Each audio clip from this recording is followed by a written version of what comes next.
अपनी पिछली वीडियो में हमने एक रैखिक समीकरण युग्म को हल करने के लिए ग्राफीय विधि यानी ग्राफिकल मेथड पर चर्चा की। आगे बढ़ते हुए हम दो चरों में एक रैखिक समीकरण युग्म को हल करने की बीजगणितीय विधियों यानी कि अलजेब्रिक मेथड्स को देखेंगे, जिसमें सबसे पहले हम प्रतिस्थापन विधि यानी कि सब्स्टिट्यूशन मेथड का अध्ययन करेंगे। क्या आप इस रैखिक समीकरण से चर y को चर x के पदों में लिख सकते हैं?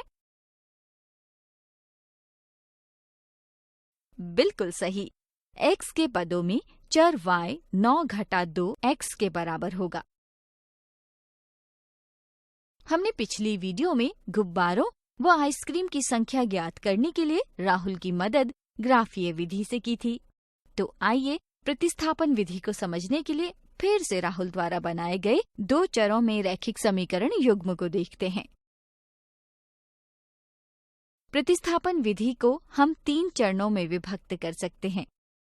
पहले चरण में हम किसी एक समीकरण को जो सुविधाजनक हो को लेकर उसके एक चर को दूसरे चर के पदों में लिखते हैं।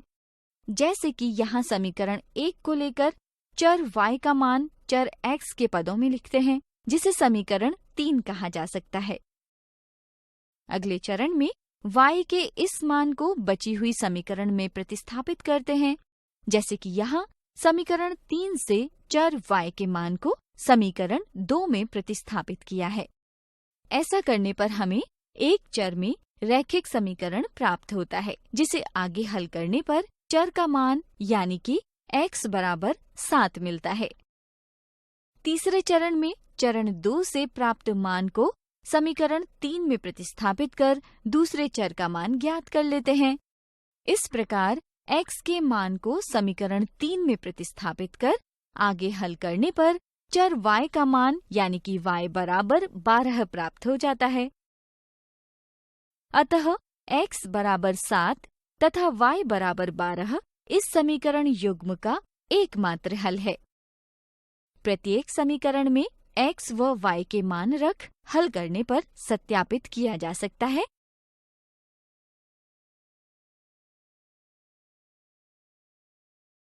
कि x बराबर 7 तथा y बराबर 12 इस समीकरण युग्म का एकमात्र हल है। अतः राहुल ने 7 गुब्बारे व 12 आइसक्रीम खरीदे थे।